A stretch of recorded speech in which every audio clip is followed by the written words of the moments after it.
Құрметті тыңдарман, сіздермен өмірден алынған оқиғалармен бөлісуді жөн көрдік.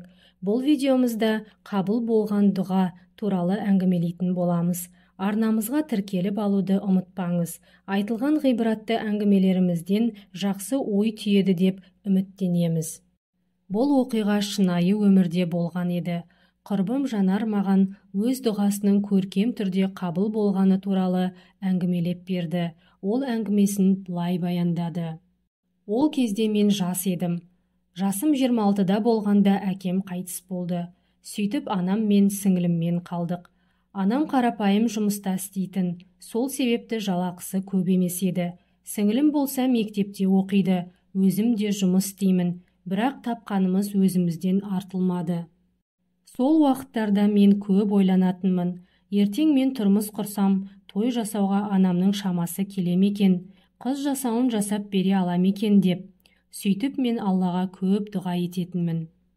Я Раббым, сен әлемдердің Раббысысың, сен жалғызсың, сен мәңгі тірісің, сенің күш-құдіретің барлық нәрсеге толық жетеді.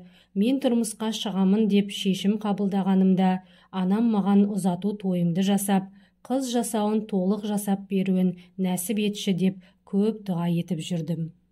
Бұл дұғаны мен үнемі жасап жүретінмін. Дұғаны айтқанда оның орындалатынына менде нық сенім болатын. Менің Алладан басқа үміт ететін ешкімім болмады. Туыстарым бар болса да, әркімнің өз отбасысы, бала-шағасы бар. Сөйтіп жүргенде маған сөз салып, мен тұрмысқа шығамын деп шешім қабылдадым. Той жағы қалай болар екен деп жүргенде, Алланың қалауымен әкемнің бауыры тойдың жартысын біз көтереміз, ұзату тойын жасайық деп өз ұсынысын айтты. Мен әрине қатты қуандым. Сол жылы біз өзіміздің тұрып жатқан үйімізді сатуға қойғанбыз. Ол жер үй болғандықтан оны сатып, қаланың ішінен пәтер алуды жоспарлаған едік. Алайда үйіміз біраз уақыт сатылмай тұрды. Алланың құдіреті неткен керемет еді. Мен тұрмысқа шығатынның алдында бір ай бұрын Алланың қалауымен үйіміз оңай сатылып кетті. Тойға дайындық, әрі көшу, бәрі бір-бірімен қабаттасып кеткендей болды. Дегенмен осы жерде Алланың үлкен хикметі бар екен. Менің әлгі жасаған дұғамның қабыл болуы, әрі Алланың дұғамды көркем түрде орындауы осы үйіміздің сатылуымен тығыз байланысты еді. Десе де ол кезде мен ол туралы білмедім. Үйді сатып жіберген соң анам, сіңілім екеуі тұратын үй іздеді. Бірақ үй табыла қойған жоқ.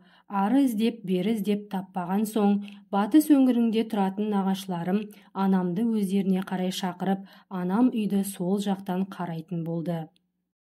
Алланың құдіреті неткен керемет еді.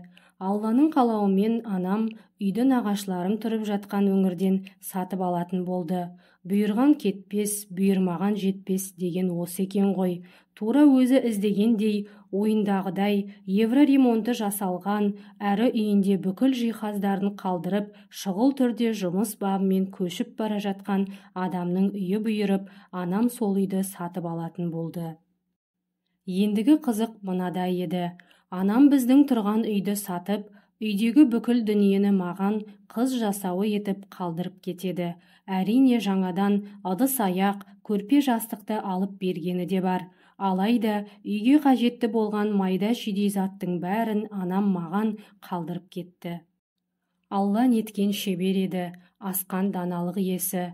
Мен өзім тіпті ойламаған күйде, күтпеген жерден менің дұғамды өз шеберлігімен көркем түрде орындағанына көз жеткіздім. Бұл менің қабыл болған үлкен дұғам еді. Алла үшін еш нәрсе қиын емес. Мен дұғамның көркем түрде орындалғанын көріп, Аллаға шынайы шүкір еттім, деп құрбым сөзін аяқтады. Дұғалар әлбетте қабыл болады. Оған шынайы сену керек. Үміт үзбей Алладан шын ықыласпен сұрау керек. Алла барлығын білуші, естуші, көруші, дұғаларды қабыл етуші. Алладан үміт үзбейік.